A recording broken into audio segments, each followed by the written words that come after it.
This is your place for all things Detroit Red Wings and all things Chicago Blackhawks. With your hosts, Jordan Linscott, David Barnhouse, Nick LePage, and Tim Stompanato. This is the Stick Blade Podcast.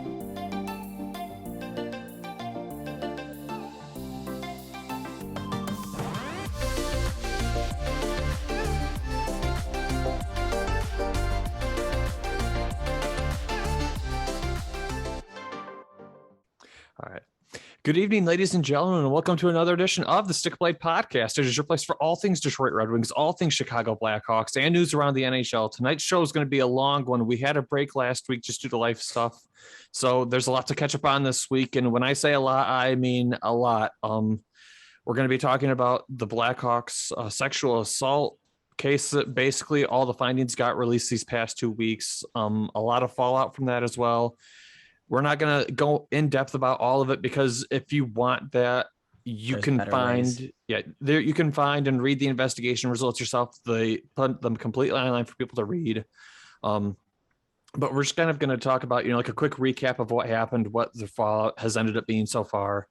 We're also going to be talking about a couple player transactions. The fact that Dylan Strome is finally has been getting playing time with the Chicago Blackhawks. Brandon Hagel and Mackenzie Entwistle are both out right now for the club, I believe. And then Jeremy Colliton has been relieved of the head coaching position for the Blackhawks 3 years to the day that Joel Quenneville got let go. Just what that means for the club moving forward, because they didn't really have a new guy ready to take over at the helm immediately.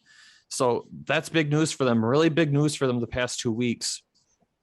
The Red Wings, though, have had another fantastic 2 weeks themselves. Lucas Raymond and Moritz Seider are the top two NHL rookies right now to lead the scoring race.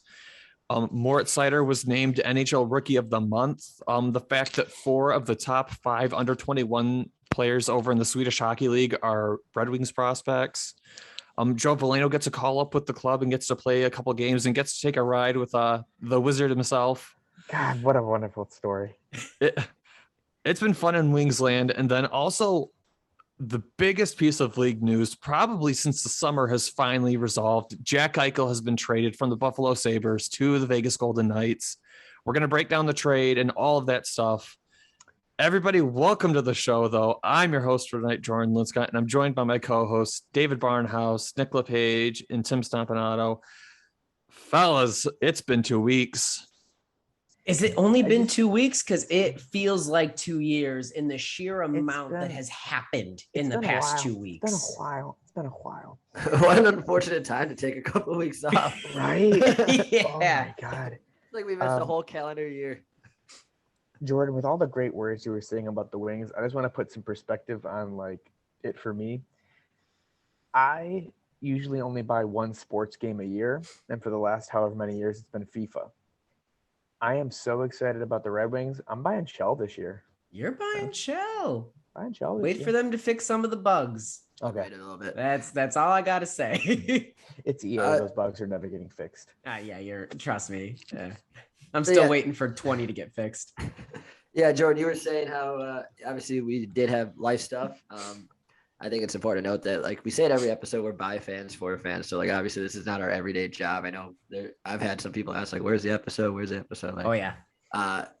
Guys, our life comes. Saying. Yeah, this is not we do this for fun. Like we say at the end of every episode, we're by fans for fans. So, life happens. So we got a loaded one for you guys tonight. Yeah, as I said, that said, we're here today for the fans, for us, and we are here to recap as best we can the last couple weeks, get those of you that get your news from us up to speed, and point you some directions of where to go to get a little more in depth.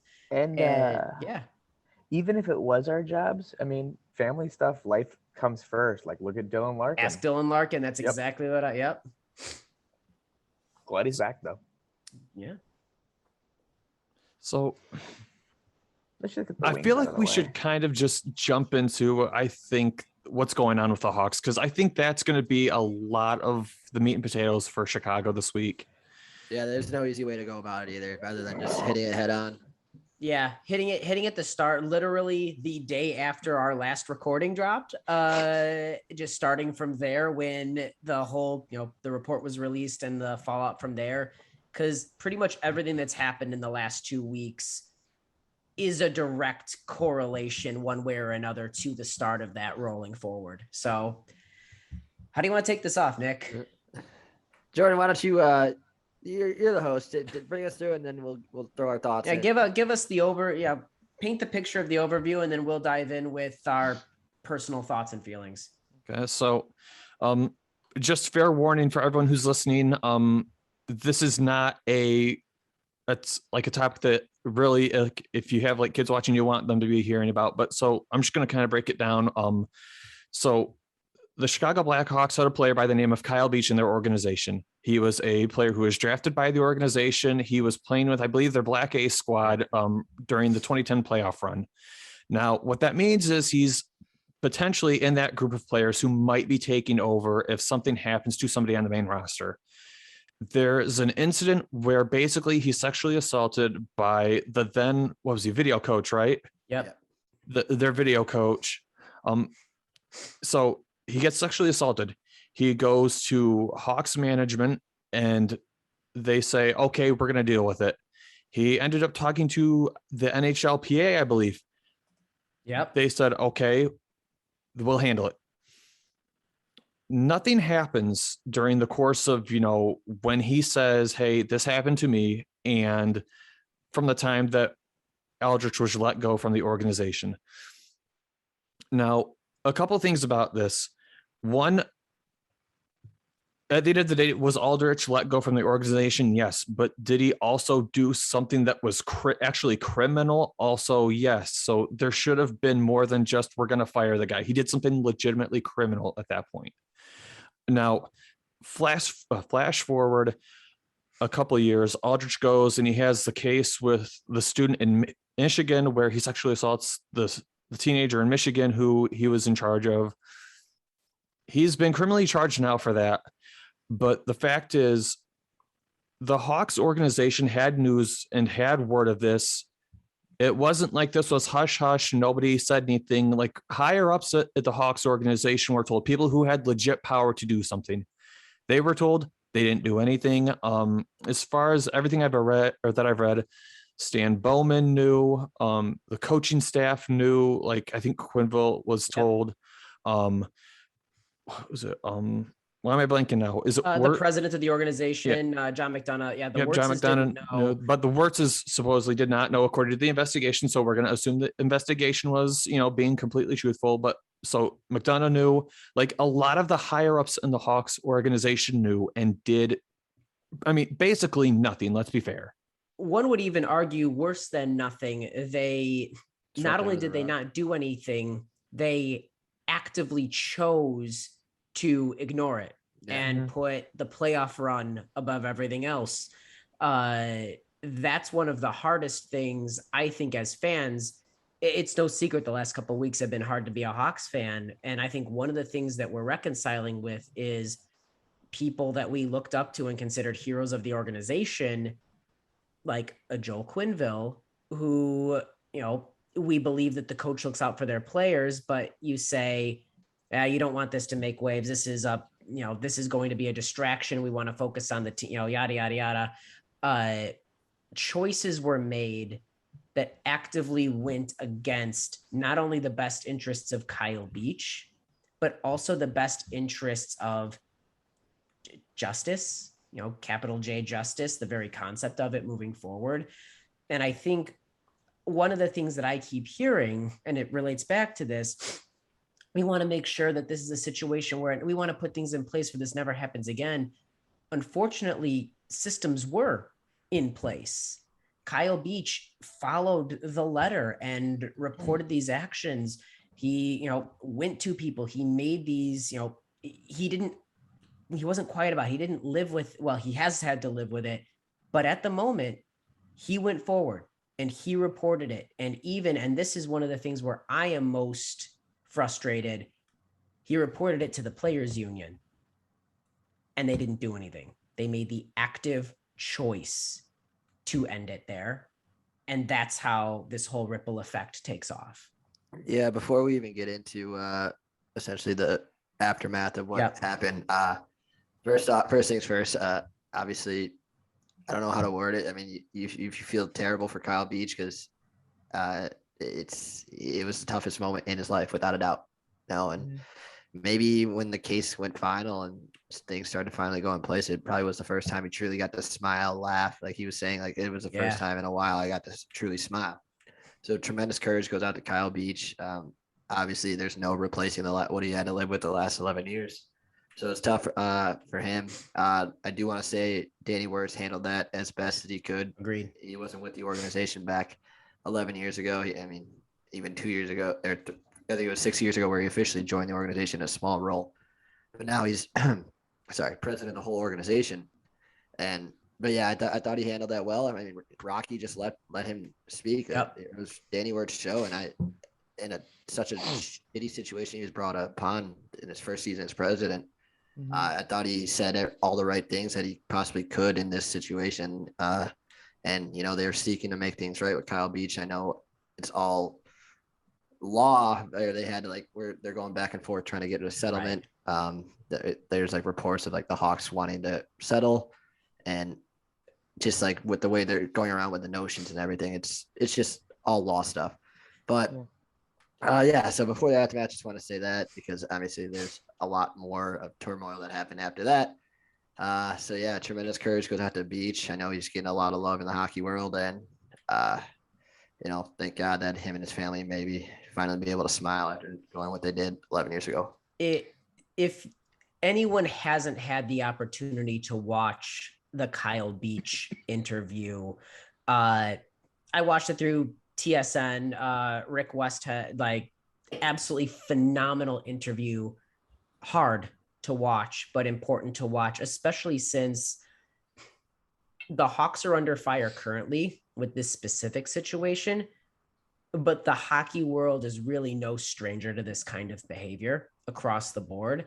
And with Kyle Beach coming out, with Kyle Beach not just living with it and saying, well, I guess it's been this long, I'll figure it out, having the courage to do what he has done, to come forward, hopefully this starts to even a little move the needle of an entity like hockey that can be very set in its ways and hard to change. Hopefully this is a step in that right direction where when people see something, they report it. We're seeing it with this new age of hockey and the newer age and mindset of people coming in from the younger generation of, no, this isn't just par of the course. Let's do something about this. Kyle Beach is a hero. And like I said, our hearts, like you said, Nick, our hearts go out to him. All of this is absolutely gut wrenching. There's actually an interview tonight with John Doe 2's mother. And I'm very curious. I'm going to catch that at some point. I'm sure that's going to be almost impossible to watch emotionally, but got to do it. And you just got to hope that this is the start of fixing things. It's unfortunate and awful that this happened to him, and then that it took so long for something to happen, and it makes you think about all the other people out there that have done the right things and come forward and said, this happened to me, whether it's in sports, whether it's in life, and no one's listening to them either. And it's awful to think about. Go ahead, Jordan. Sorry. No, I was gonna say, there's I've seen some people online saying, he could have done it sooner. And I mean, could he have done it sooner? Yeah, if you want them responsible now. But at the end of the day, this happened. Something should have been done before now about this. It got reported. This should have been taken seriously when it was reported, not after criminal charges are filed. Yeah, I think you're right on with that. I think if Aldridge is handled appropriately immediately, this isn't a thing right now. They waited 3 weeks after they won, or they waited a couple days after they won the Stanley Cup. They waited 3 weeks after it was first reported. and they let him celebrate around Beach and around the other players. Right. They let him be around the very person that he assaulted. And 2 points to build on your point, Jordan.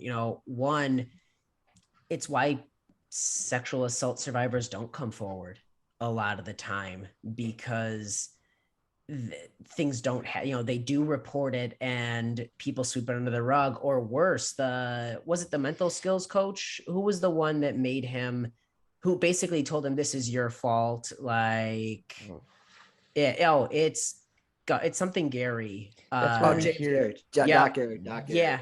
Absolute monster. That's where we hear things like girls shouldn't dress that way if they don't want to be raped. Like, as if the fault is ever on the person who is. It's absolutely atrocious. And that said, why did he wait so long? Having reported it in the beginning, it's not that he waited, it's that he had tried to move on with his life. And then, according to his interview and other information, he found out about the Michigan case. Yeah, the Michigan case, the kid that was assaulted by Aldrich. And he said, I cannot keep doing that. I cannot hold this to myself. You can't let him keep getting away with it. Yeah, exactly. This justice has to have happened. And damn, he turned the hockey world on its head. Good for him. I do feel bad for him too, because like not obviously with all that, but like, well, yeah, they kind of doxed him with. The report didn't have to be that specific. Yeah, they didn't really give him the John Doe role he deserved, because who knows if he really wanted to come out and say it was him. But they really, after reading that report, I was like, well, it's not hard to put together. Yeah, boy, like, you really connected dots. And you said 20 years old at the time. There's only 2 players with Rockford who were 20 at that time. And then they said where he went on to like play later in like Europe. His height and weight. It's like, all right, well, there's one person. I can go on. I like hockey DB. It takes 2 minutes to look at the Rockford Ice Hogs roster back then.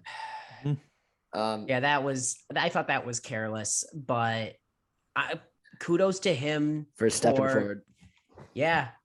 I mean, this whole process has been hell, but listening to him talk about getting that chance to like, I could breathe and I could smile for the first time. Like,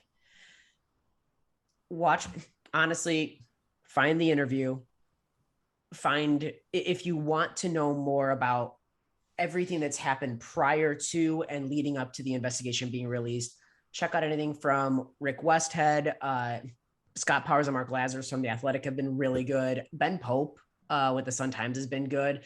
There have been numerous others, but those are the ones off the top of my head that I followed the most. And also, people that weren't. So that's always interesting. Yeah, I mean, just and ultimately, before we get to the aftermath of it all, just phenomenal reporting all around. I think this is going to change the hockey world for the better of it, and hopefully this, not just with sexual assault, but with every kind of mishandle in the workplace. So I mean, kudos to Kyle Beach again for coming out and being encouraged and just changing hockey for good. Absolutely. Speaking of the fallout, there was some big fallout. First, Stan Bowman was he formally resigned, correct? Stan Bowman terminology. Well, it's important terminology because of contracts and payments. If they terminated him, and I'm sure that deep down somewhere legally they could find like a morality clause or something, but having him resign means they don't have to pay him the rest of his salary. To terminate him, he would be still getting paid his salary. What sort of point? So Bowman agreed to step back, to resign. Al McIsaac. Yeah. Al McIsaac stepped aside. He's been a senior VP of hockey operations and sort of a nebulous, he was one of McDonough's right hands. He's been all over the organization. He was in that meeting and resigned. Mm-hmm. Joel Quenneville, after meeting with Gary Bettman, resigned from his position as the coach of the Florida Panthers. I was like, Chevalier held on. He held on, and Mark Bergeron was apparently didn't have that knowledge of it. We can play guessing games all day. I don't know what I ever necessarily believe or don't believe at this point, just from putting together clues, but the investigation did not name him. So just to go from the start, from what with more Hawks related for now is so obviously Stan Bowman and Al McIsaac. Listen, I know what happened the day after I went live on Instagram, basically reacting right away, just because that's when the case dropped and it said Stan stepped aside. We all wanted. I'm gonna just start with we all wanted Stan gone with what we had this at this point, yeah. But this is not why. Like, this is not the reason why we wanted him gone. So it's more important than what on ice product. I kind of do feel for him a little just on like reporting to McDonough, but I do feel like he tried to play the pity card. Like, I was the first year's GM. He was with the organization for 9 years though, and he was 38 years old. It just still sickens me. But I know he did his job reporting to McDonough, but he still has that power, and he was with the organization for so long that in his his statement, he basically just kind of threw McDonough under the bus, which he does. McDonough deserves to be. Look, 100%. And McDonough still has not gotten the job. Like, he has not had an interview with anyone. He's basically been underground this whole time. To build quickly on what you're saying, Nick, I've combed through most of the report, and honestly, after reading it, I feel like based on the report, Bowman was one of the ones that looked the least bad out of everyone. All he had to do in his interview or whatever it was, his statement that he released, would be to take some accountability. All he had to do was say, this is where I was at. This is what I report to. I have to live with this. And I wish I had done more. I wish I could have done this. I wish I had a different mindset. All he had to do was say that. And honestly, the ones that were the worst to me were McDonough, Quenneville, and McGuy. And, if he had just taken any accountability, I would have been like, okay. Yeah, there was none. That's what bothers me. It really, obviously it was like kind of a lot. Like he knew before everybody else knew that.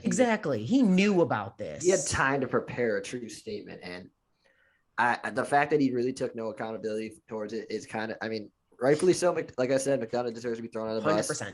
But a little bit of animosity, a little bit of just show some respect. Because it felt like it was just like, it was him. Like, you had a big role in this too. Don't play I was a rookie GM. You were with the organization for almost a decade at the time. Just any accountability would have gone a long way. Mm-hmm. You guys had anything? Sorry, I was going to. No, we could go off on this. We've talked about this a lot. Would love to hear from the outside perspective how you guys have been feeling about this. It's just so, I don't know how to put words to it. Just I feel for Kyle Beach. I feel for John Doe number 2. Yep. I feel for everyone. I don't think it holds anything against your 2010 playoff run. I don't think it holds anything against your owners because, like I said, they weren't named in it. But I think the organization as a whole has a just stain on it now, to me at least, where it's going to be a lot to clean that up. You're going to need a lot of OxyClean to clean that up. I definitely agree with, again, it's been hard the past couple weeks to be a Blackhawks fan. And there've been a lot of good articles that have come out. How do you reconcile with everything? One of the things that I keep thinking about is it was the Blackhawks that got caught. You cannot convince me that, especially back in 2010, which is objectively only 10, 11 years ago, but culturally might as well be 30 to 40 years ago with the way that we've treated sexual assault, the way that we've treated homosexuality and homophobia and whatnot. you're telling me that, some of the coaches on some of the other big playoff teams at that time, I don't know. I have a lot of trouble knowing the culture, not only societally, but hockey in general. Mhm. And I cannot imagine this is the only organization where this was happening. Of course not. And if anything, someone finally had the courage and the comfortability, the strength, the support system that they were able to do this, to come forward. The Hawks are the first team that has to reconcile it. But Yep. and we've been seeing from Bettman's response and things like that, the league as a whole needs to move forward. I mean, we saw this years ago when the Me Too movement really kicked off, where it started small and then it just grew. And I think, like you said, we're going to see more stuff come to light soon with possibly more teams, maybe other organizations in sports, maybe the NFL, maybe the NBA. But I feel like this is just a starting point.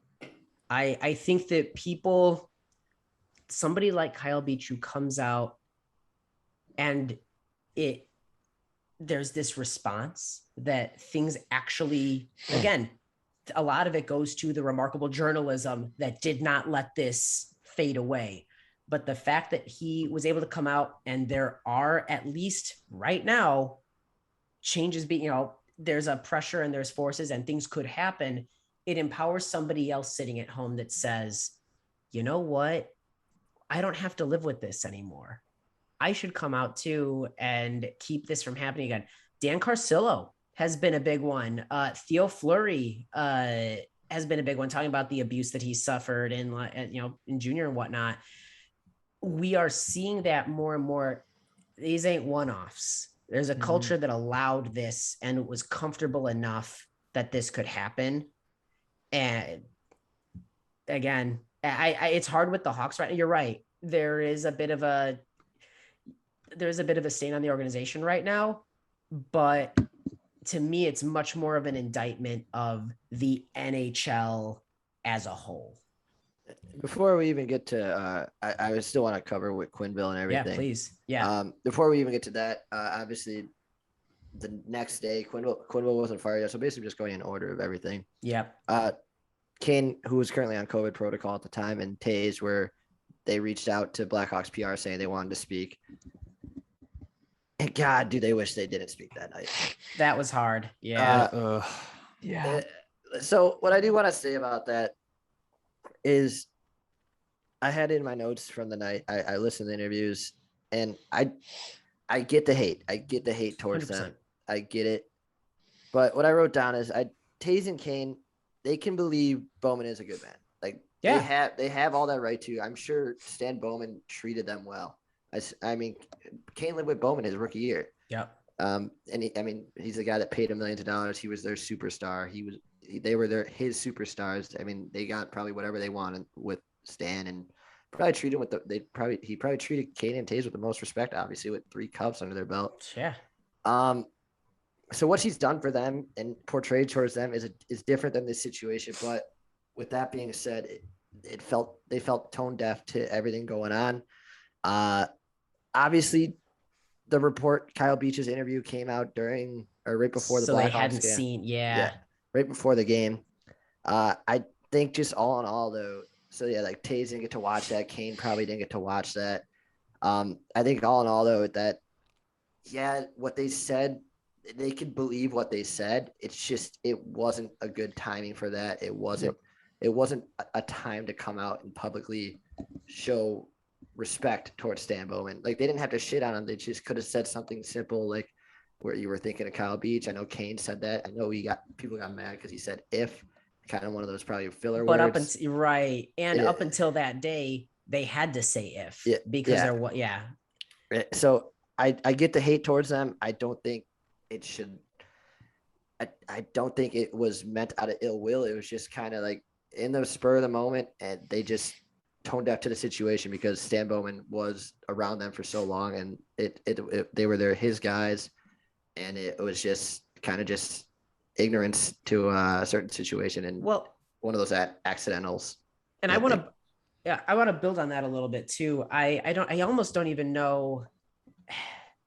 One of the things that I was thinking of, and I think I might have mentioned this to you guys, one of my thoughts watching them, and then days later, a couple days later, each of them came out with a statement being like, yo, I'm sorry. That was not the place. Like, my heart goes out to Kyle, like, yada, yada, all the things that they said. It has to be it's very easy for somebody outside, like a Taylor Hall, who had a remarkable response to this whole thing. Even like DeBrincat, who was younger and a little less connected to everything. It can be very difficult when somebody close to you, who you trust, who you look at as a mentor, when you look at somebody who's been with some of the best parts of your life, all of a sudden that person did a bad thing and they're paying for it. And you don't think about, in that moment, you're not looking at the big picture. You're not necessarily looking at the situation and the objectively right answer. You're coming from an emotional place, and your gut is, and I know I'm somebody that's guilty of it. It's like, but this is my person. Like, hey, listen, I know that this is bad, but like, I know this person to be this one, and it's hard, and I'm processing this. And I almost wish they had had a couple of days to not say anything. Realistically, they didn't. Realistically, the media and people wanted, and I think they knew they had to say something, soon. I wish they had had a little more time, because when you have some time to process it, and there was a lot to process. Yeah. When you have that time to process it, you can sit back and go, this is the person I know, but this is the thing they did, and this is the person that this is about. You can put it into the boxes a little easier, and your heart can be with the person who has been hurt by this. And you can also have a place for that person that you care about that is now paying for their choices. But that nuance is hard when you're still processing. And that's how gaffes like they put out happen. I get the hate and I get the I get the frustration. And I think that honestly, it feels like it's scaled back a little bit. And I know they caught some flack when they came out with their follow-up responses, because it's like, oh, PR got to them. Oh, there was coaching. It's like, even if they did, they've still come out and tried to make it better. And that is to me, that's a bigger step than doubling down. Yeah. That's a big thing. I don't know. It's a hard thing to process. And that's going to take a lot of emotional work, not just on the people directly involved, but all the people indirectly involved as well. Because there's going to be a lot of people sitting back going, oh God, I did see that kind of stuff going on, and I didn't even think about it. And that's going to be something they have to process too. So before we get to Quenneville, you guys have anything on, Kane and Tays' statements? I don't have anything about that. I got something to talk about with the players union when we get there, because I've got a strong thought on that. Sorry, I know we're slowly climbing the ladder, tearing down branches, but yeah, we've got a timeline, and otherwise, if we get off that timeline, we're gonna miss everything. Yeah. David, but I'm with you, Jordan. You want to move to Quenneville, or you want to say anything about? Move it on. All right, sorry. All right, I know, boys, it's a little longer. So yeah, obviously, Joel Quenneville resigned from his role as head coach of the Florida Panthers. This is the one that hurts. This one's awful. I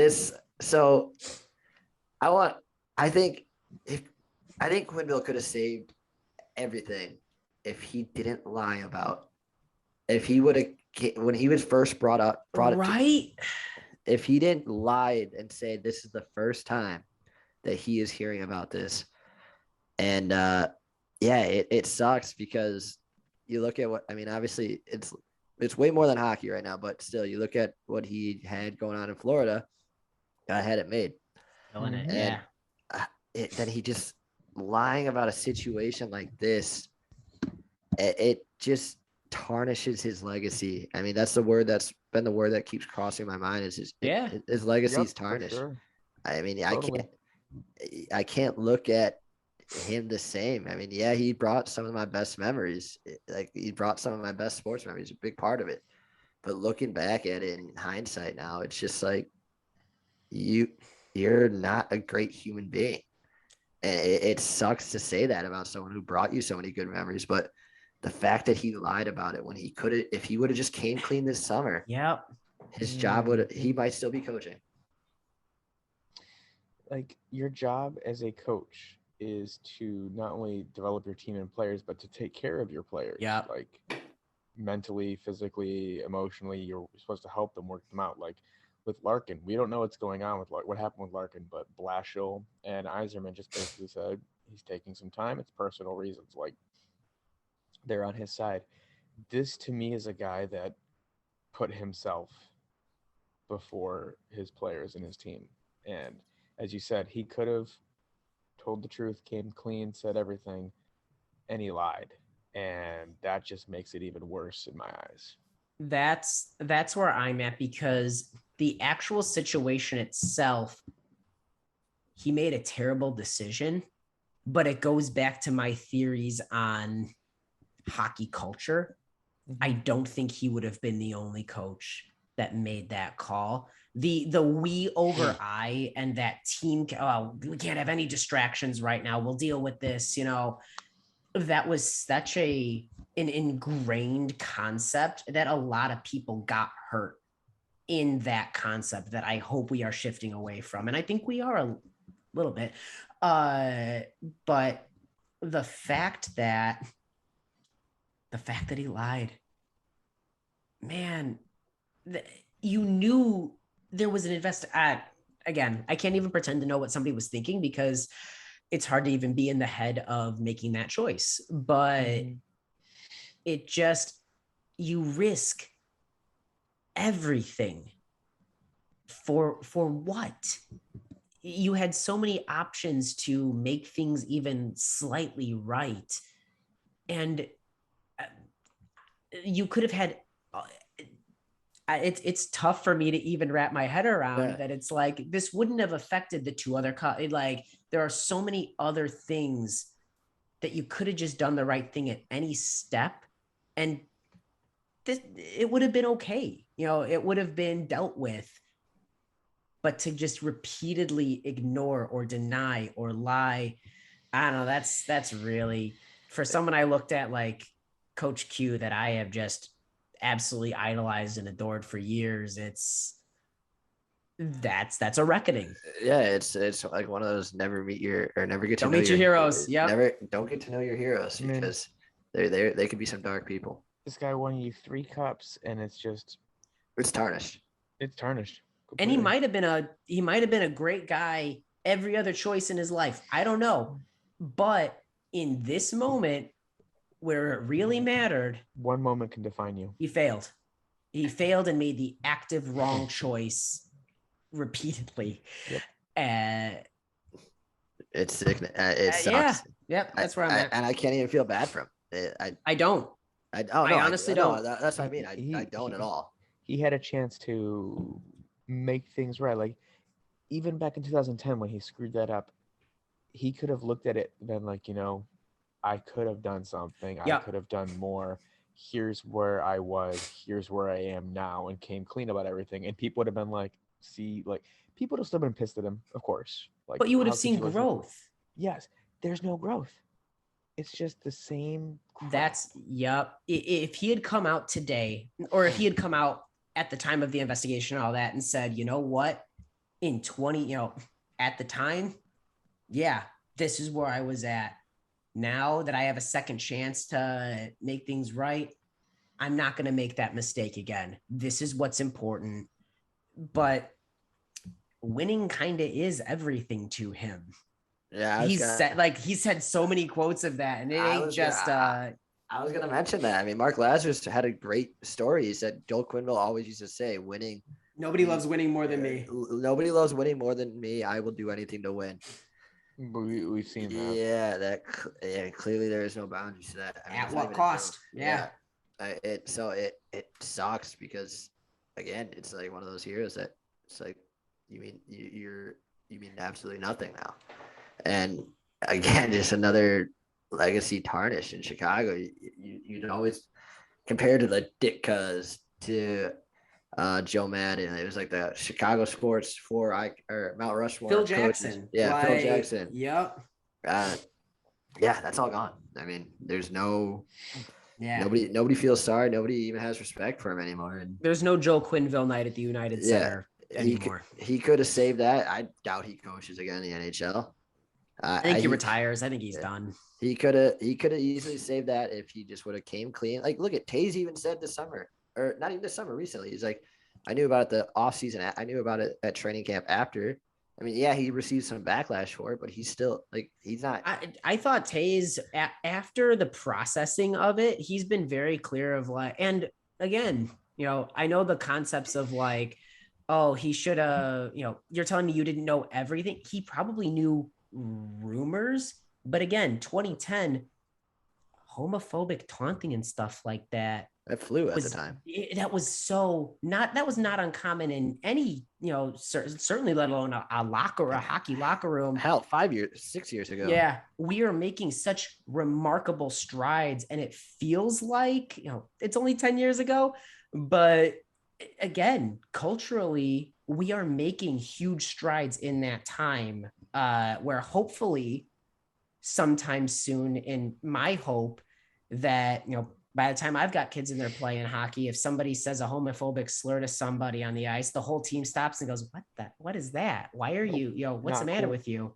It becomes wrong. And like, that's the thing that, to me, this whole thing is an indictment of the culture. And I don't know, it started to get me thinking about, and stop me if we're not gonna, this might end up being more of a tangent than we want it to be, so we can tie this up. But one of the big things about Taze has been, well, if he was the captain of the team, he should have known, and he should have had all this. There's a two-parter here. One, I think sometimes we overvalue what the captain of a hockey team is. They could be, they're great on the ice. They could be, responsible and, mature on the ice and, know their thing, but they're still a human being. And the second part, and this is what might be a little controversial, I don't think anybody on an ELC should be able to be a captain.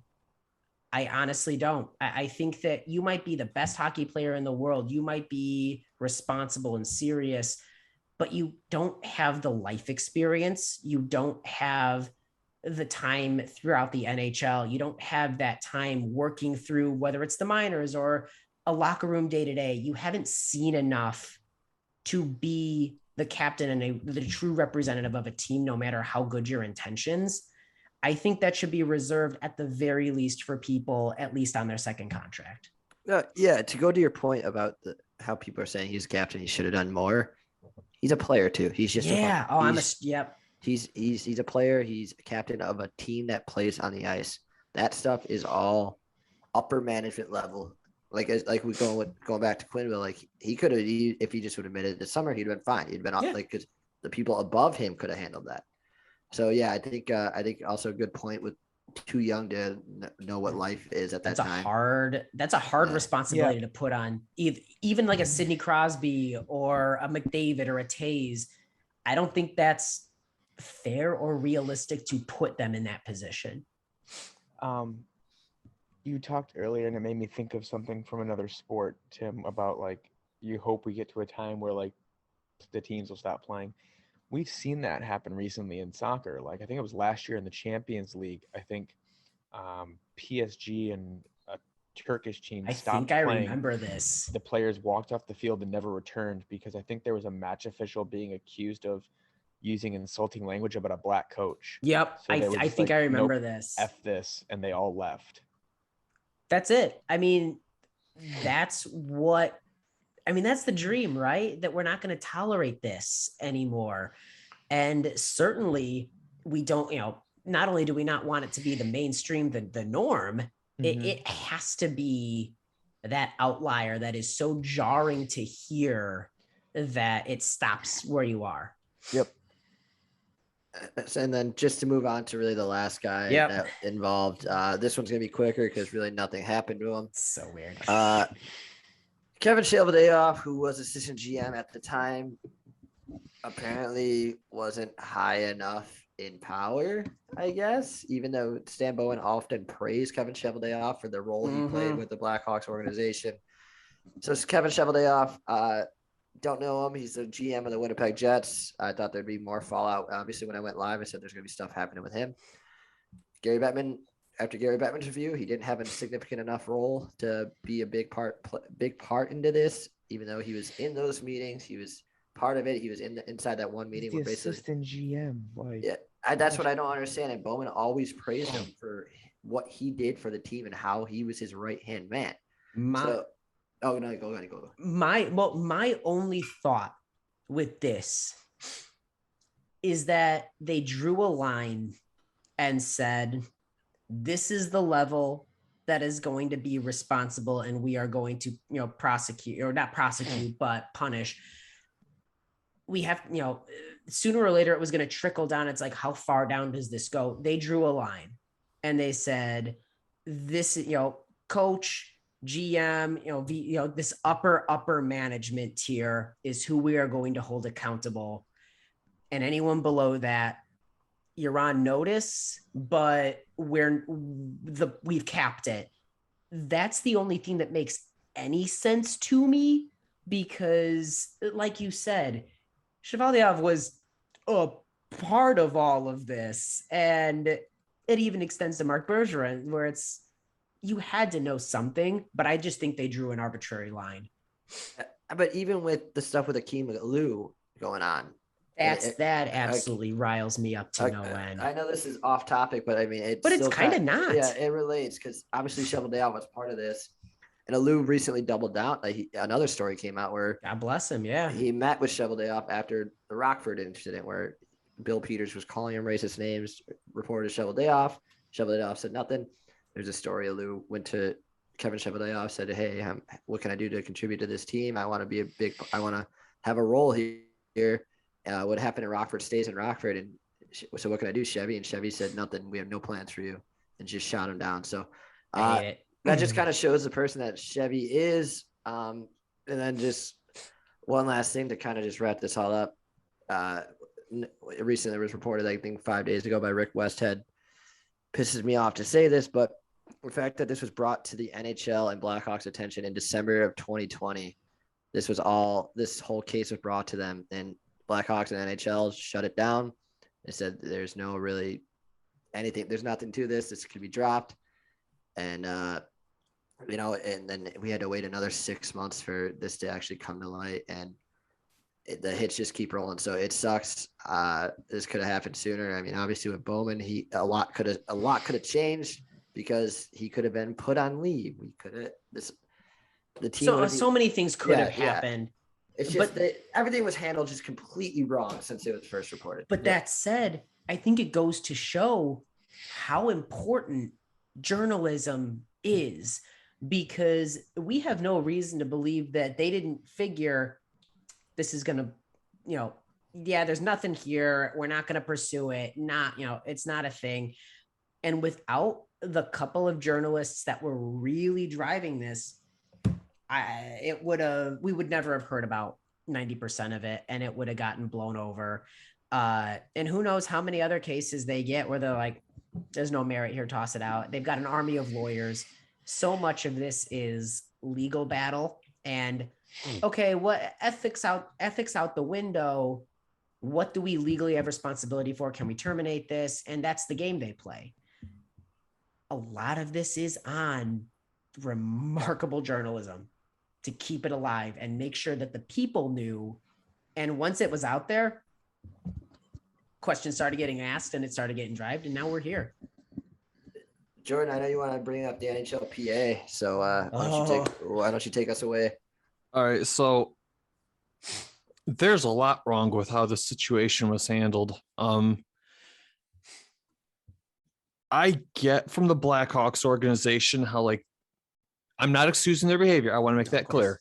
But at least from their end, I can kind of understand why they let this slide, right? It was in their own best interest to let this go and to try to handle it later. My problem with the players union being told about this is literally the players union's job is to ensure the safeties of the player. That's it. That's your job, to ensure the players are taken care of. Yep. And the fact that they had no skin in this game, in the sense of like they had nothing to lose by taking this seriously. They had nothing to lose by taking this seriously. And they still sat on their hands and did nothing about this. What message does this send to anybody else who has a situation like this?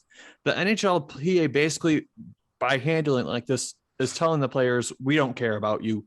We just want a portion of your paycheck.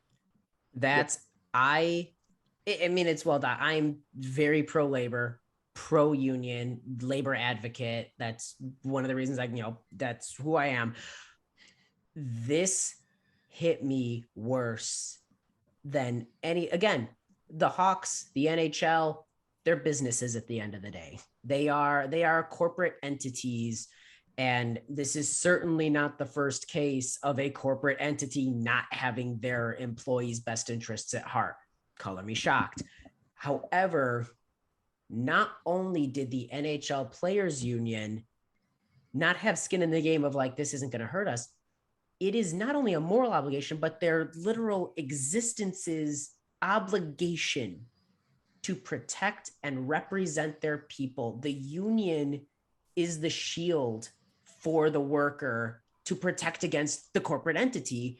And this union, Donald Fair, president of the union, not only was derelict in his duties in protecting Kyle Beach, protecting one of their own who they are sworn to protect, but they actually, they gave him some platitudes and said, oh, we'll do this, we'll take care of this, ignored it, called it a day. This is the unforgivable sin to me. Because you can change, management, you can change leadership. You don't trust your employer typically to begin with. You do trust the people that are your agent, your union, the people that their job and their best interest and their reputation hinges on taking care of you. Because you've got Wayne Simmons, who I love. He's one of my favorite players. Just came out, he's with Toronto now, and he sounds like, yeah, we're definitely shaken, in our faith in the players union and what both the NHL and the union. I don't trust either of them. It's like, I think we need an independent third party to investigate things like this moving forward. And I'm sure he's certainly not the only one. Oh, for the sure. union has lost the faith of the players. And that's going to hurt the players overall next time a CBA comes up. This is a ripple effect that is going to cause far more damage than just this one event. It's going to be a bumpy ride for a while. Yeah, they'll be quick to act when it comes to their contracts, their money, but something like this, protecting their players. Clearly, we've seen it's a common theme with the NHL. So all in all, I know this is a heavy-hitting subject to start the show. Let's just get you getting out of the way. Yeah, I mean, we got to. What are we going to do? Bury the lead? Yeah. Yeah, I mean, it's heavy-hitting. I know it's not anything that us four want to talk about, but it's the biggest story in the NHL. And all in all, though, I mean, not only was it the Blackhawks that failed Kyle Beach, it was the NHL, it was the Players Union, it's the Players Association. He was failed all around, and again, after everything's said and done, hopefully from this point forward, we get to see change, and that more importantly, he gets to live a happy life because he went through hell, and what it should have been one of the happier times of his life when he was being a part of a Stanley Cup team. It was the worst argument. I mean, probably downright the worst moment of his life. Oh yeah. It should be noted that the NHL and the Wirtzes and the Hockey Hall of Fame and all that got together, and Brad Aldrich's name has been X'd out of the Stanley Cup, not removed, but the X's over it, which I love. It's a scar. It is a scar. It is a constant reminder that this person did something in 40 years. When they look at it, they might not remember the name, but they know this person did something. Yep. They get X'd off. I mean, that's good. That's good. He doesn't deserve to be unmarked on the greatest trophy in sports. Jordan, I know there's no good news for the Blackhawks really, but why don't we brighten this up a little bit from rock bottom? So I think for a lot of fans, this is bright news. Jeremy Colliton has been let go from the head coach position with the Blackhawks. Coincidentally enough, 3 years to the day from when Joe Quenneville was let go from the head coaching position. I'll be honest though, I'm kind of mixed on this. Like, Jeremy Colliton walked into a really hard spot. I don't like his coaching style, but he was not put in a position to succeed either. No. And I don't know. I'm kind of mixed about it. I get where you're coming from because he was probably bought into the rebuild. Yeah. And all of a sudden management was like, oh, we're rebuilding, but here's all these players and we're trading away young players and draft picks. And now he's got to work with that. So I get letting him go because it's clearly not working compared to what it was last year with a better roster than you had last year. But at the same time, they kind of put him in a shitty place. I was a big Colliton supporter. Big fan of his coaching career. Loved what he did in Rockford. Was stoked for him to come up to Chicago. Thought they rushed him, but was stoked to have him come up to Chicago. I think he's got a great career ahead of him. I think some time as an assistant coach or maybe even as an AHL head coach again for a bit is going to be great. My big knock was that he was very confident in his. He reminds me a little bit of Matt Nagy in Chicago, where he's this offensive, he's heralded as this new age offensive whiz kid, comes up, he's like, I've got all these plans and these schemes. I'm a communicator. I've got all this. And that was all great, except for the fact that the minute things didn't work, he was not adaptable. He had his scheme, his plans, and he couldn't seem. First, it's not the line combinations. Then it's not the defensive. Like, he was so resistant to adapting. And to me, that's the mark of, you could have the best system in the world. What happens when it's not working? Mm-hmm. You adapt or you don't make it. And that's, I think he hit that wall. Nick, I know you've got a lot stronger opinions on Colliton than I do.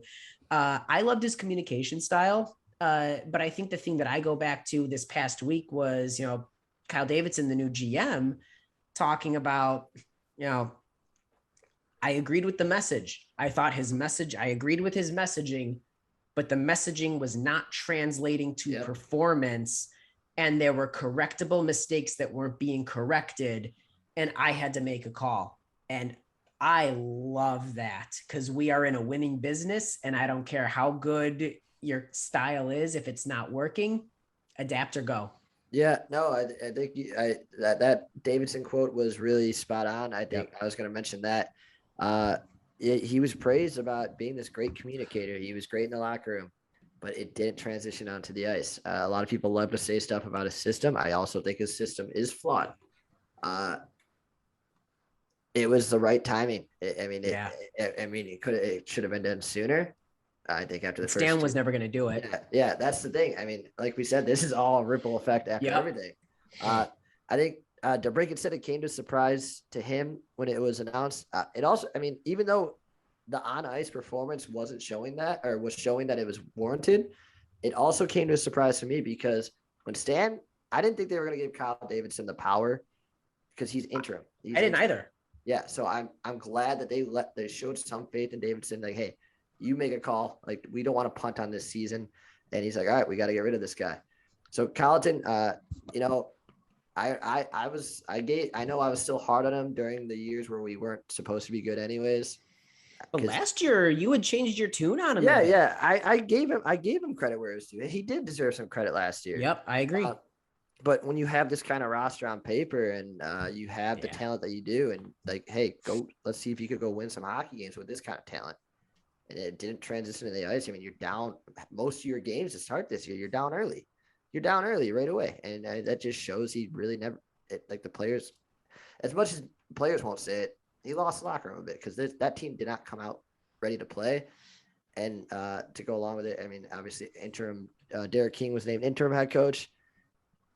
And I'm thrilled with him because I love King. Jeremy Colliton was so focused on structure. And I think in one of his last post-game interviews, it was probably the second to before he was fired after the Winnipeg Jets game. He came out and said, like, the thing that bothered me is like, we need 4 lines that could check. Like, that's why Strome was healthy scratch. Like, we need 4 lines that could forecheck that are going to be aggressive. It was part of his structure, like this system that he plays. Like, and Strome wouldn't get out of the doghouse even though they were struggling with Patrick scoring. King would have been in the doghouse if he was a rookie when Colliton was And so like his structure, he was so focused on structure. And the thing that won me over with Derek King, because these guys are just playing a game after all. He came in and said, obviously, I don't have enough time to implement a new structure right now. Right. So you guys go out there and have fun. Like, there's nothing to lose right now. Like, go have fun. That was one of the first things he said. And then obviously the quotes after post game, he's letting it loose. He's saying, killer. He said he can't stop smiling. He had to wear his mask during the post game. I gotta stay humble. You can't see how much I'm smiling. Joking about Patrick Kane's hockey DB. Like Kane probably looked at him as a hockey DB and swiped. Well, Patrick Kane did look up his hockey DB. Like, he had to find out about King, so he Googled his hockey DB.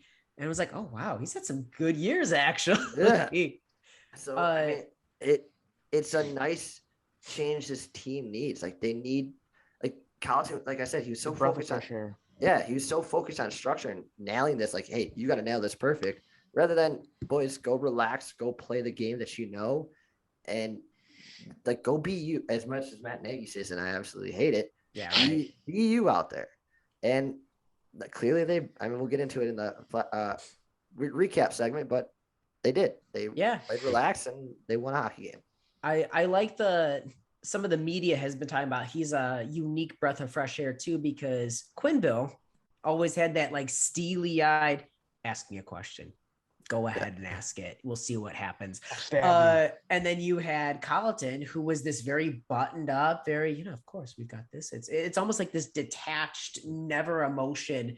And then you've got King, who's like goofing around with people. He's having like, fun. How do you feel? Are you prepared? He goes, I'm pretty nervous. Like, I'm not prepared at all. I'm playing in Rockford. The kids are having fun. I got, we had some orange slices ready. Now I'm up here. Like, what a change of events. If he's just our interim coach for a season, awesome. If they go on some freak run and he gets a contract, okay. I love him right now as something light and something different. It's so refreshing. It truly is. And I said it when Bowman got fired, but now that when Bowman resigned, terminology. But now that Colliton got fired, it's a new era of Blackhawks hockey. It's officially a new era of Blackhawks 100%. Hockey. And it's a relieving one because this, as Hawks fans, this is what's been stressing us out the most is Colliton Bowman. It's like, when are we going to be done with these two? And it's happened. So I hope the boys continue to play light for Derek King, or get to relax a little bit, breathe a little bit, and realize there's not that much more pressure on them because they're already. And it's nice to see him free Dylan Strome. Yeah, and I guess that's a good transition, Jordan. I guess take it away. So the last pieces of Hawks news that I have on our schedule, the fact that Dylan Strome is finally getting to play with the Hawks. And then. Yeah, who's Dylan Strome? Oh, well, that's the guy with the cool dog, right? The Instagram dog. And then Brandon Hagel and Mackenzie Entwistle are both out from the club right now. Why did Strome not happen sooner? Because he's not the most aggressive forechecker in the world. He's an offensive-minded play generator. And look, it's not necessarily the style I love the most either, where I wish he would be a little more engaged physically. That said, he's improved his faceoffs. He made active steps to improve his faceoffs in the offseason. He got a little stronger in the offseason, and he thinks the game on a way similar to Patrick Kane. Patrick Kane has said that, granted their skills are different, but his vision and the way he can slow down the game is phenomenal. The only reason he's not playing, supposedly, is because he's not able to do a bottom six grinding forecheck kind of role that has never been his skill set to begin with. Yeah, I mean, if you want to compare it for Red Wings fans, it's kind of like why Joe Veleno's in Grand Rapids, and because they didn't want him in a fourth line, third line role or third line checking role.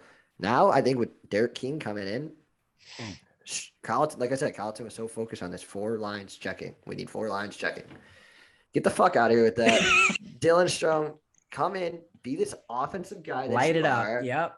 And go make plays because we are struggling to score. So go help us score goals. And he's looked good since the games he gets in. He looked fine. There's nothing I can really dog on him about because it couldn't get much worse rather than seeing Reese Johnson in the goddamn lineup every night. So I hope King brings the best out of Dylan Strome, and I hope Dylan Strome gets to I hope he gets to breathe a little more now because he's not constantly, terrified that he's going to be out of the next game if he lets somebody through. I mean, this guy was top 5 on the team in points 2 years ago. Yeah, he's not that far removed. Every game he's been in, he's generated great chances. The whole team has been snake bit. Dylan Strome's not the answer, but he helps. Yeah, and it shows in play that he helps, and to not have him in there is just, I could talk all day about that, but thrilled that the whole line combinations have started to look a little more like I would, expect them to look. NHL lines. Yeah. That said, it sucks that Hagel's out with a shoulder thing. We should know more tomorrow about where he's at. That's a huge blow to us if he's out for a couple games, because nobody plays the game like Hagel. Just that tenacity, that mindset. We need that motor on our team right now. And Twizel, I like a lot. I think he's going to still make plenty of mistakes as a rookie. He's out with an ankle thing. We'll see how that goes. That said, we've got guys that can slot into that bottom 6. He's a little easily more replaceable than Brandon Hagel in my mind. Yeah. Never want to see anybody out for an injury at all, but hoping for a quick recovery for him. Yeah, I mean, hopefully Hagel's a big one. He's one of those you heard a lot about him. We talked about him more than anything last year. He's one of those guys. He's just a glue guy on the team. He's one of those guys. He's like a poor man's version of Brandon Saad. So yeah, it hurts. Hopefully it's not long-term because I've seen 3 possibilities where it could be week to week, it could be month to month, or it could be a season ending. Great. Yeah. So it could be tomorrow he's back or next year. So really slimmed that one down. But no, I mean, he got off to a terrific start too. He's on pace for 25 goals this year. I know it's still early in the season, 4 goals in 13 games, 6 points in 30. I mean, he's on a clip for half a point a game. So, I mean, 41, that's what we want. That's more than what we wanted out of Brandon Hagel or expected. So, yeah, that one hurts. Then Entwistle, I mean, during the offseason, they're like, if someone is going to be the Brandon Hagel this year, who would it be? Everybody said Entwistle. So, hurts. Hopefully it's short term because we need a guy like Hagel, especially with Tyler Johnston out of the lineup currently as well. So, and then, I mean, I know it was never really good. I know for Hawks fans, firing Colliton is good news, but that typically means that nothing is going good on the ice. Exactly. If your coach gets fired, that means we're really bad. Yeah, and aside from the Arizona Coyotes and the really Dallas Stars, we're one of the worst in the league. So, no real good news in the Hawks end. I know we just rambled on for about over an hour already, but so let's do the quick fun Wings news. Yeah. What's it like to have fun? Oh man, it's great. Like let us breathe. Let us smile now. I mean, Jesus. I tried fun once. It wasn't for me. If we're gonna do the biggest smile story, let's talk about the Joe Veleno call up. I mean, come on. That's a good choice. That's my favorite story of the last 2 weeks. So the Wings, if you're a Wings fan, you should be on cloud 9 right now. Like, there's so much to be happy about with this club. we'll start with the Joe Veleno story. It's such a great story. The kid gets called up from Grand Rapids, and he hooks a ride with Steve Yzerman to Detroit. Like The man himself. Not like he took a cab, not like he rode with another player. He rode with the captain. He rode with the GM, the So brain of good. the team. Like, holy shit. And this car ride is the best because based upon like the interviews, they drove from Grand Rapids to Detroit. They talked about, random stuff. They listened to the Michigan game on the radio, That's awesome. and he took a little nappy. Joe Little Veleno took a little nap. Like, the man's living the life, and then he goes and plays in a game, and he gets a goal and an assist. Like, Oh, he was well rested. come on, he was. He was well rested. Daylight savings time was not affecting Yeah, him. exactly. No, I mean, it's such a feel good story. I know you guys obviously over there love him. He's like what Hagel was to us last year for you. Yeah. David, I think David might be actually in love with him. Maybe you might be. I support it. Love it. I don't blame you. But yeah, I mean, I can't even imagine. Like, I can't picture anything. Like, yeah, I'm gonna go out of my way. I'm gonna go pick up this kid. We're gonna go on a little trip back home. I'm gonna go play a hockey game. I'm gonna ask him if he has any weed on him because Stevie Bong, we all know he loves the weed with the story with Kirby Doc. So I mean, just such a feel good story. So they interviewed him at one of the intermissions that game, and my wife was like in the room, like our family's in the room, and I go, babe, look at that man on TV right now. And she's like, he's all right. And I died inside a little. I get I it. said, he's all right. He's all right. Who are you? no, that's such a feel good story. What else is feel good is your fucking rookies over there. Yes, yes. You got a lot of nerve having good rookies. Like, what's going on? So The two leading rookies in the league. I always tell people I will eat crow if I'm wrong. I'm eating crow right now. Lucas Raymond is the real deal.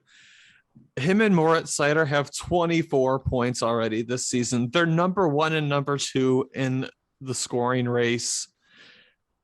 Raymond's already playing the top line. Moritz Seider's already logging 23 plus minutes a night. Like, it's bright in Wingsland. God, Like, studs. It is so fun watching those two play. Like, they are playing beyond their years of a 19 and a 20-year-old. Like, it's ridiculous. And like you said, 24 points combined. Before we hopped on, I was going to come on and say, Lucas Raymond better than Alex Lafreniere. And what was it? The meme, Jordan, you posted on your Facebook page. It was They have 4 points. It was 4. Was I right? It's 4. Yeah, I was right. Suck it, Tim. Yeah. So a combined 24 points for those two, and then Alex Lafreniere and Capo Caco have a combined 4 points. Like, we win that draft, both drafts. Yeah. I didn't think he'd be in the NHL right now, let alone certainly didn't think that he'd be tearing it up the way he is. I was hoping, I was guessing it'd be third line scoring forward at best. Mm-hmm. I'll be the first to admit, boy, I didn't know what I was talking about. I'm thrilled for Raymond. That's phenomenal. I mean, I'm not gonna. I don't know how to keep this clean. I'm not gonna pat myself on the back too much, but somebody knew. I guess I might be a low-key Red Wings fan. No, I mean, thank God for NHL 20 back in the day when he was just a stud prospect. I always drafted. God, it's so exciting to see these two. I mean, two of the best rookies in the league on the same team, and it's you guys. I mean, don't get me wrong. It's gonna suck when I see the Red Wings become really good. Yeah, but I mean, you got the two Calder favorites, and they're just tearing it up. I mean, they look like seasoned vets already, and the way that they run the power play. Can they do a co-Calder? Just give it to both of them. Just let them share it. Let's see what happens after the All-Star game. It's a long NHL season. Kids hit that rookie wall. I just want to protect you. Pump the brakes a little. Lucas Raymond ends the season with 75 goals. Well, the favorite's down in Laval right now. The favorite to start the season is down in Laval. So I mean, didn't expect that. So it's Raymond and Seider's show. Yeah, I can't really think of anybody else rookie wise right now that would be shaping up to compete with them at this current time. It's Byram? Is Byram not a rookie? Is he? Byram's a rookie. Yeah, Byram's still a rookie. But I don't think he comes close to No. either of them right now. No, I think it's Raymond and Seider's to lose at this point already. Yep. Like they just got to play competent hockey going forward. I think they have it locked. Yeah, I agree. And speaking of, Red Wings scoring threats, the SHL. Yeah. is Taylor? the tr- Basically your glorified prospect pool. Yep. So the Swedish Hockey League is often considered like the second or third best hockey league in the think world, third. depending on who you talk to. Like the KHL and the SHL are pretty close to about the same level. I think the Swedish league is just a touch under, but not a big step under. Yeah. When it comes to the under 21 scores over in that league, 4 of the top 5 are Red Wings prospects. So I have the numbers here if you want me to read them. Please. So number 1, Elmer Soderblom, 19 games played, 8 goals, 3 assists. Number 2, Simon Edvinsson, our first round pick this year, 1 goal, 8 assists. Albert Johansson, number 3, 1 goal, 8 assists. There was another one I'm not seeing. William Wallander. Yeah. Oh, there he is. William Wallander. 3 goals, 5 assists. Not bad so far for some kids under 21. Yeah. The future is bright. I would say things are looking pretty good over there. Must feel good. Must be nice. Even your NHL team is who everybody thought would be low of lows. And then, like we talked earlier, Mo Seider is phenomenal. If we look at Bob McKenzie's best available when the draft were right before we drafted him, he wasn't even in Bob McKenzie's top 10 best available.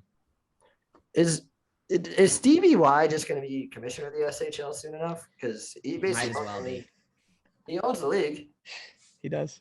He's going to own the SHL and the NHL soon enough. Fuck. He controls all the talent. Like He knows things others don't. And that's They have too many good prospects soon. He is 5 steps ahead of everybody else. Like when he saw Seider probably drop to him because no one else was picking, he wasn't even on Bob McKenzie's pick board. He's like, I'm about to ruin their entire night. Yeah. People were pissed. You can go back and look at people's reactions. What is he thinking?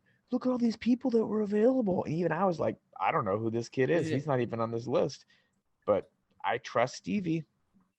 I mean, go to the YouTube video of them selecting Moritz Seider. I think the top comment says something like, I don't understand this pick at all, but I'm going to trust Steve Yzerman. Yeah. I've said it ever since he became our GM and he gave his speeches and did the stuff he did. I said, no matter what he does, I trust the Yzer plan. This man was my captain growing up. Yeah. I trust everything he will do. We saw what he did to Tampa. He's turned that team into a perennial powerhouse. I mean, they're back-to-back Stanley Cup champions. I trust what he does. If he trades away Bertuzzi for a pack of Big Red chewing gum and a bag of pucks, That makes sense somehow. I'll understand. I'll say, you know what? He's going to use that Big Red to somehow get, freaking Connor McDavid. Yeah, it's actually his favorite gum. It makes him think better during draft day. I was chewing a Big Red when I scored that goal the other night. Yeah, I think I don't know. I don't know if this is a long tangent or not, but I know obviously Yzerman drafted Seider because he was afraid he wasn't going to be there if he tried to trade back. Yeah. I wonder if just with the Hawks European scouting, the German scouting, I wonder if that was a name that they probably had circled and wondering why Yzerman didn't trade back to begin with. Probably not. I'll They just might. imagine. Yeah, no, but we'll see. I mean, we'll see. Just a thought, but goddamn, it's got to feel good to be a Red Wings fan. I mean, your team it's fun. Your team's fun. It's winning games. It's playing competitive. And then you got you got your SHL guys just owning the league. And I mean, Mo Seider, accomplishments. Oh yeah, shit, forgot Rookie about of that the month. Kind of a big deal. And he wasn't even like, he didn't even care. He's like, whatever. Like, I'm just gonna keep going out and playing and get more stuff. Like, he's not phased by it. He's not like, yeah, the rookie of the month, I'm the best. He's like, okay, cool. Well, he's I'm also a gonna keep little going up. older than, like, again, he's 20, right? Yeah, he's Yeah. 20. Yeah. So, like, still a youth, but he's not 18 years old. He's not some kid out of junior that's like, rookie of the month. This is awesome. Like, I was living with a billet family a couple months ago. You've got a guy who just played a year in the top level of the Swedish Hockey League, a professional league playing against men. Now he's here. He's got a good level head, and you see it translate on the ice, but you're seeing it in the way that he sort of carries himself, where there's a little bit of, he's been playing against men, and he is playing a game that is above his age. And that's the thing that gets me really excited about watching him, is just his poise and his comfort level. Yeah, him competing with Pietrangelo last night was just great to see. Like, you have Pietrangelo, who's like one of the top D-men in the league. Yeah. And Seider's just keeping up with him. Yes, that's one that, look, I'm eating a lot of crow on my thoughts on Raymond. Seider, I definitely believed his style of play would translate a lot easier to the NHL than some of these other defensemen. And he's defying expectations. Again, it's a long season, and you got to be prepared for that grind to catch up, but he's exciting to watch right now. Your team is exciting to watch, because it doesn't matter if you lose games right now, you're in them. And that's really cool. That's fun. That's how we were last year, I feel. Except for Montreal, for some reason. They're trash. Yeah, that was a weird game. They've beaten us 2-0 the first game, and then 3-0 this last game. I think we can also factor in the Bertuzzi factor. Yeah, Bertuzzi wasn't there, and also Larkin wasn't there the other one either. Ooh, yeah. I mean, you're really missing two of your top line, but that is tricky.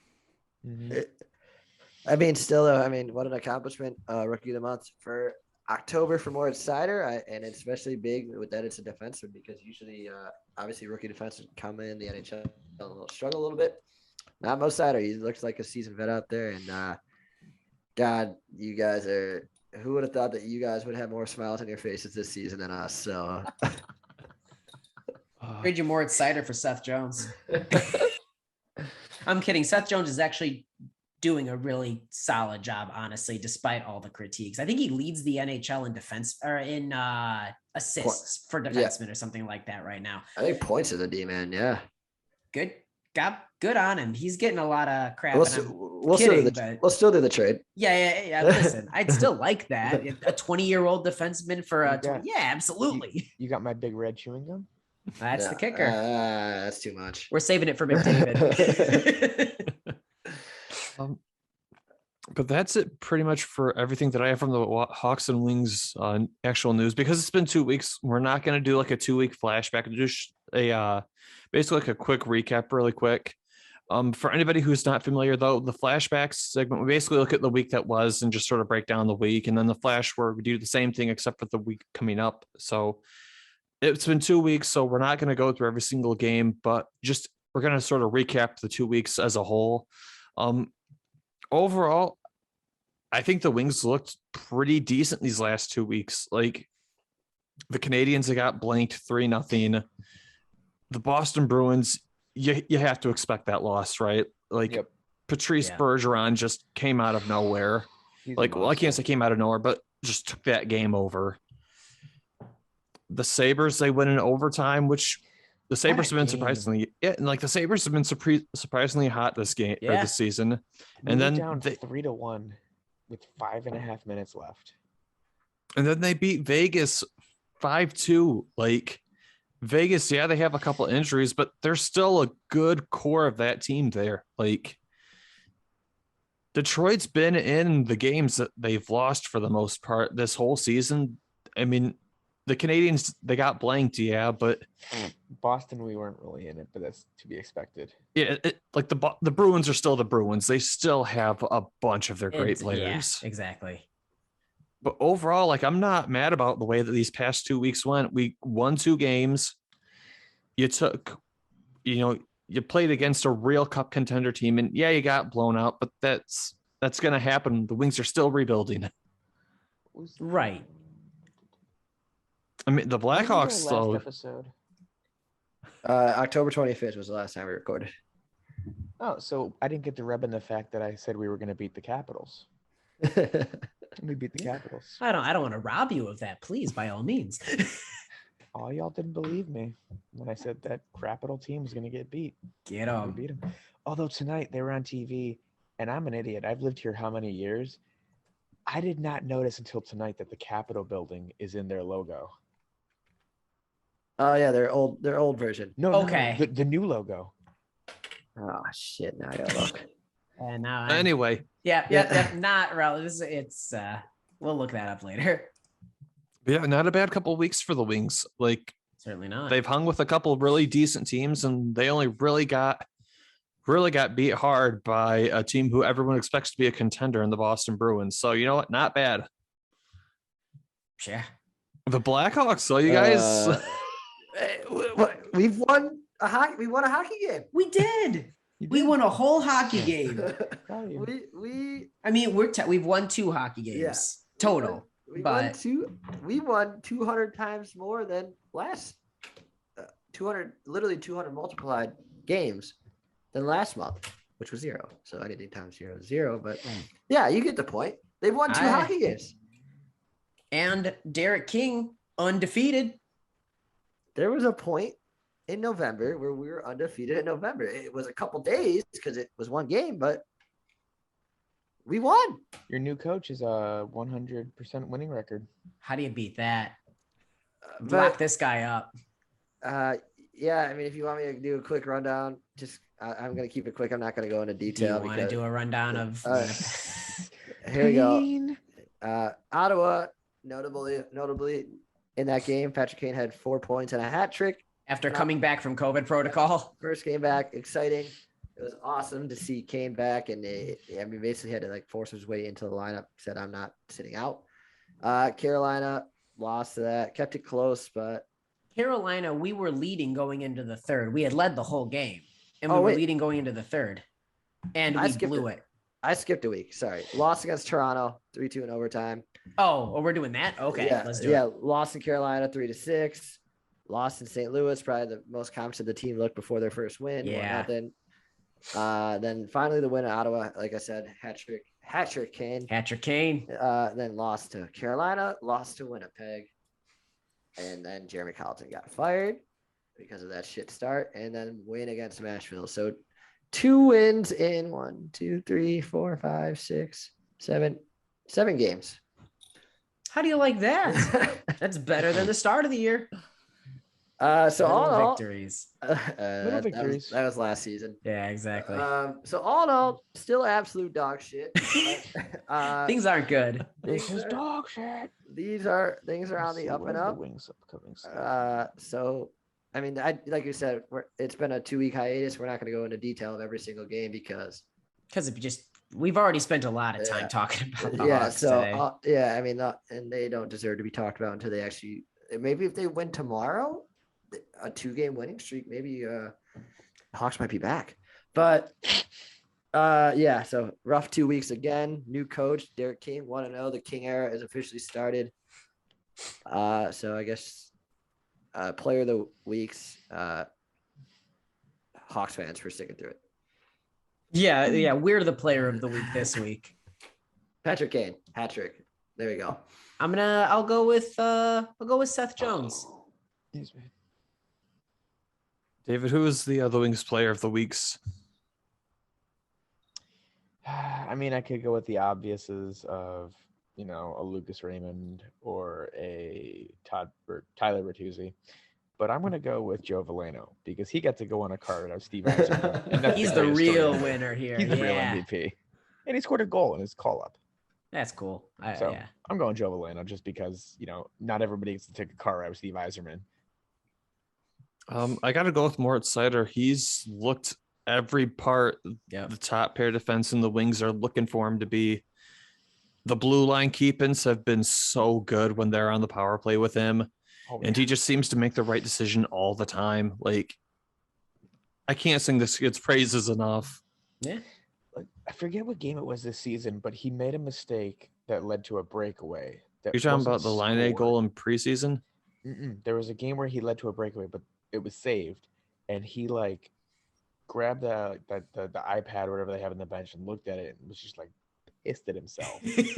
And then just completely didn't let anything happen again the rest of the game. He made a mistake and he was like, nope. We can do the flash forward though, because we should be back on the regular recording schedule next week. Yep. So we started with the Wings. Let's go ahead and just start with them for the flash forward. So they have a couple of games coming up. It looks like they play against the Edmonton Oilers on Wednesday. They play against the Capitals on Thursday, and then they play against the Montreal Canadiens on Saturday. So 3 games coming up. I think they're going to get beat by the Oilers. The Oilers look like they've really started to figure things out. They've been super hot this season. I mean, Draisaitl and McDavid are the number 1 and number 2 in terms of points right now. Yeah. The Capitals, I feel like they can do this again. Mantha's out now, so that's a guy who's off their roster. They got weaker with that, with him being gone now. That's one less scoring threat that they have. The Wings were able to beat them last time. I don't see why they can't now, especially when the roster's weaker. Yep. The Canadians, I don't know. On paper, I don't think the Canadians roster is that good, but for whatever reason, they've had the Wings number both games this season. So you took my line. I was going to say they've had our number. So you're thinking that's a loss? I think it's a loss. I don't know. It seems like they're our kryptonite. So for me, Edmonton, I'm not even going to get my hopes up. I'll probably watch it because I can now. I have the ability. I forgot to say, we changed our streaming stuff and we got rid of some stuff, and we had this Hulu bundle. Okay. That's Hulu, Disney Plus, and ESPN Plus, but we get Hulu Live too. Ooh. And I'm able to tune in to Bally Sports. Yeah. Bally Sports. So I get to hear Mickey Redmond and Ken Daniels and all of them out. And I was tearing up the other night. I was like, what's wrong with you? I'm like, you don't understand how many years it's been since I've heard their voices. So that's been fun. Washington, I'm not betting against Washington. I can't let the Capitals get away with it. But with you, they've had our number. But I feel like now that it's on our home turf, we have Larkin back. We have Bertuzzi. I think this time we might get the pieces just right that we can actually beat them this time. So I think we go loss, win, win. Okay. Tim and Nick, take us away with the Hawks week coming up. Yeah. They only have, 2 games coming up this week? We got 2 games this week. We've got tomorrow, we are facing the Pittsburgh Penguins, and Friday we've got the Coyotes. And Nick, I don't know if I'm just buzzing a little bit, just feeling good about this Derek King here. And Nick, I think we're going 2-0 this week. Oh man.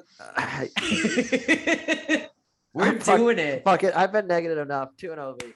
Hawks are back. 2-0 week. Back. Kingers bringing life to this team. I don't want to say I'm bought in, but I'm more supportive than I was the last few weeks. I just want everybody to have fun. I want a reason to smile. God, I just want to smile. King's gonna show up to the game with Capri Sun and orange slices. Let's have fun, guys. And I'll tell you what, they'd love it. Have one of the wives or girlfriends do the little league stuff where they bring in the team snack afterwards, maybe some gushers, Kudo bars. Yeah, some granola bars, some gushers. Oh, DeBrinket's significant other brings pretzel bags. Strome's brings, apples. I don't want that. maybe a trip to Dairy Queen after a win. Just bring some life to the team. Let's have a little fun.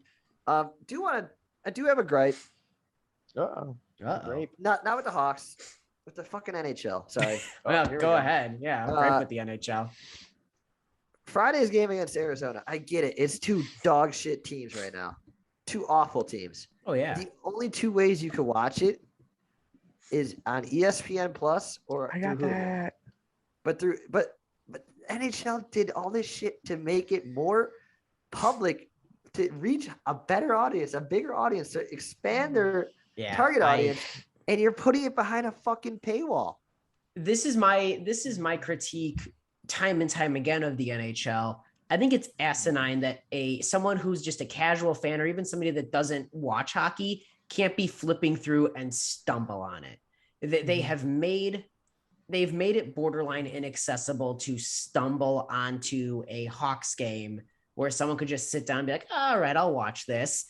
And maybe we win that game. Maybe that's the game that hooked a couple of fans to say, okay, when are we? Oh, I'll play. Oh, they're playing Seattle the next game. Yeah, I'll watch that. It gets me all riled up that they would set it up in a way that you need all these different packages to enjoy your team. Except you can turn the TV on and you'll find like a lacrosse match. Right, exactly. Which not to knock lacrosse. I love lacrosse. Or a truck drag race. Yeah, exactly. Like, or when I turned on ESPN one night and it was arm wrestling. Yeah. Or cornhole. Well, cornhole is a legitimate sport. Us in the Midwest know that for certain. True. But I'm like, we can't get more hockey? Yeah, that's asinine to me. The fact that in Chicago, the only sport you can watch without owning multiple packages is the Bears, it drives me up a wall. Got Bears. Yeah, the something. I'm looking at the scoreboard over here, and I don't know the Bears right now. Did you guys order the beers or the nachos? Yeah, both. Beers. We might have another coach fired soon enough. Ah, God, if there was somebody answering my prayers, I would be gone. We can talk about the big piece of news for the league because this one has been floating around since the summer. We've been talking about this since I joined the podcast. Mm-hmm. Eichel Watch is officially over, boys. I don't know. My jingle's gone. Dun dun dun dun dun. Eichel dun dun dun dun dun. Watch is over. Jack Eichel, in a huge trade, gets moved from the Buffalo Sabres to the Las Vegas Golden Knights. The exact specifics for the trade, Vegas sends Buffalo Alex Tuck. Yep. They trade Peyton Krebs, a first rounder this year that is top 10 protected, and then a third rounder, I believe, next year. And in exchange, Vegas 2 firsts, right? I thought it was 2 firsts. I thought it was just a first and a third along with Tuck and Krebs. That's right. Sorry. You're good. And then Vegas receives Jack Eichel. Vegas has already said that they're going to let Jack Eichel have his surgery. It's going to be a go. Everything I've been reading says that even after Jack Eichel does have his disc surgery, Vegas is going to have him at practices with the club because he's not going to be bedridden, but he just isn't going to be doing, all the contact drill type stuff that the team is, but he's still able to be at the practices. Which is great because he can learn and gel with the team. Yeah.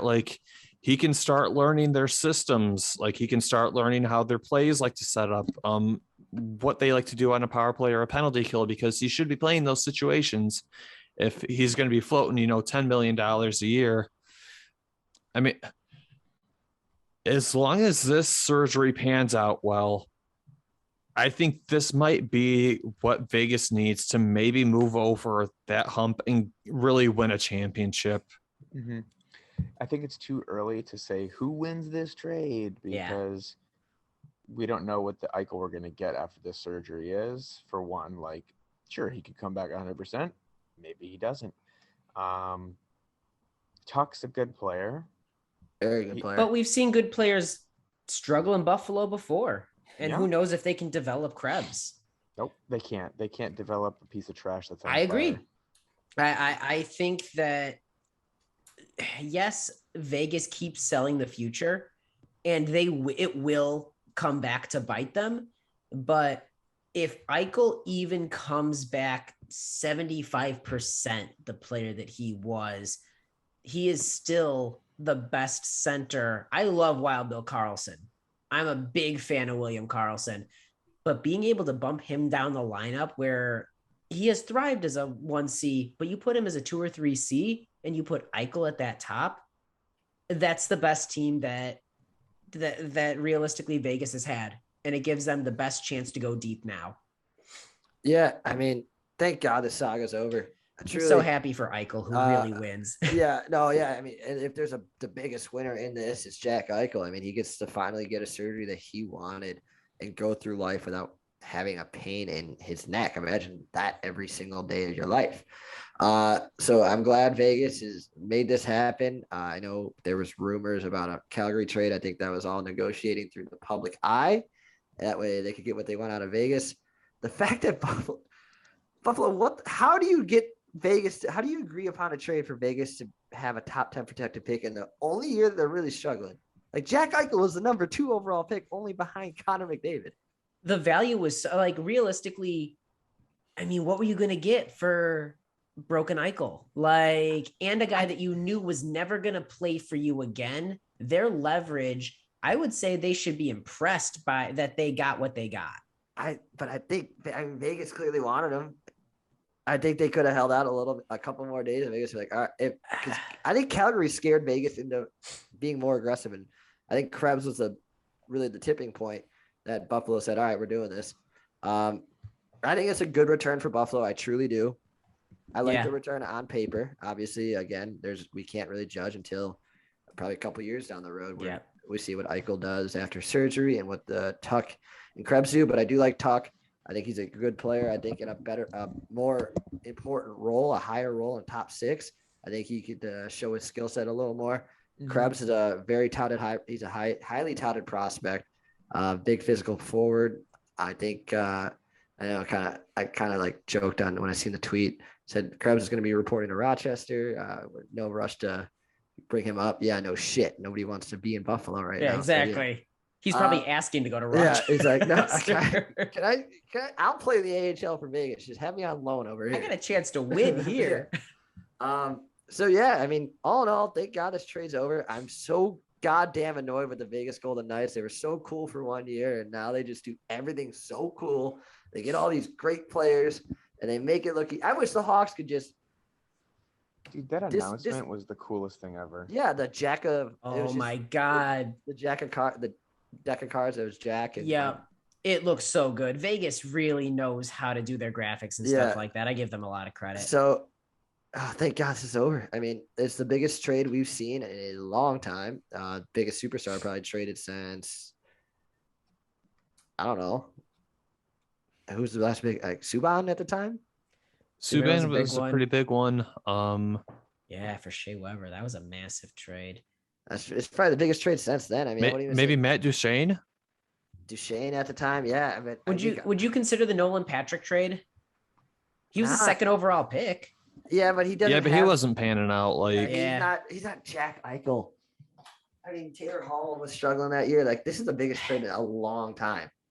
So, this is massive. I think it all comes full circle. Robin Leonard was Jack Eichel's #1 vocal support on Twitter. Yeah. So now they get to reunite in Vegas. So this is it's a great story all around. Eichel gets to go to a competitor, a Stanley Cup favorite entering the year. Once they get all their injuries figured out, and Buffalo gets to continue the rebuild and gets a big jump start on with the prospects and young player and Alex Tuck and first round pick. Love it. God damn, I'm annoyed at Vegas. I wish the Hawks could disband for a year and then get the fucking do an expansion draft. Team. They're expanding as the Chicago Blackhawks. But really, Jack Eichel's the real winner here. Like, no doubt. And we were kind of talking about it earlier with like the players' union supposed to be taking care of their players. I think if there's one thing that needs to be learned from this saga, it's that the union needs to do a better job of ensuring that players have better control over their health decisions. Like, this should not have gone down the way that this went down. Yeah, I think as long as a professional gave him the okay on it, saying you're going to be fine, you're going to be able to play after it. Big pass. Sorry. I think, if the professionals gave him the okay, even if it's not team doctors because they're scared about something, a professional doctor gave him an okay. He's going to be healthy enough to play. Let him get it. Let the man have control over his body. I know you own his rights technically, but he's a human being. Yep. Very true. That's a big one. I like that. That's it for our show. I don't have anything else on the docket. It's been a long one, though. Oh my gosh. Yeah, we did it, boys. Oh wow, that was a 50-yard pass, Nick. That's nice. Yeah, I'm looking at it right now. That's, oh God, it might not be a fucking catch. All right, sorry. Yeah, it's as if we need another team to hurt us right now. No, go ahead. Fire Nagy. But that's the show for tonight. I'm sorry, everybody. It was a long one, but we had to go on hiatus for a week. Because at the end of the day, like, this is a podcast that's by fans for fans, so we try to keep it a regular schedule, but sometimes life happens and you kind of just have to do what you have to do. Mm-hmm. So we appreciate everybody who hung with us during the show and is still listening right now. If you liked what you heard or watched in this case, feel free to give us a like, a follow, share, whatever the social media currency is of choice on the platform that you get your podcasts through. We're on YouTube, we're on SoundCloud, we're on Apple Podcasts. You can find us on Twitter. Our Twitter handle is @StickBladePod. You can even get in touch with us via email if that's what you want to do. StickBladePodcast@gmail.com. Every once in a great while, we'll get fan mail from you guys. So that's something kind of fun for us to engage in. And also, you guys interacting with us on social media helps the podcast grow, which is huge. So feel free to give us any sort of like feedback, critique, show topic discussions, stuff like that. We always like engaging with you guys. But again, thank you guys for tuning into the show. For your host, Jordan Linscott, for my co-hosts, David Barnhouse, Tim Stompanato, and Nick LePage, this has been another edition of the Stick Blade Podcast. Everybody take care of each other, take care of yourselves, and stay safe. We'll catch you guys all here next week. Take care.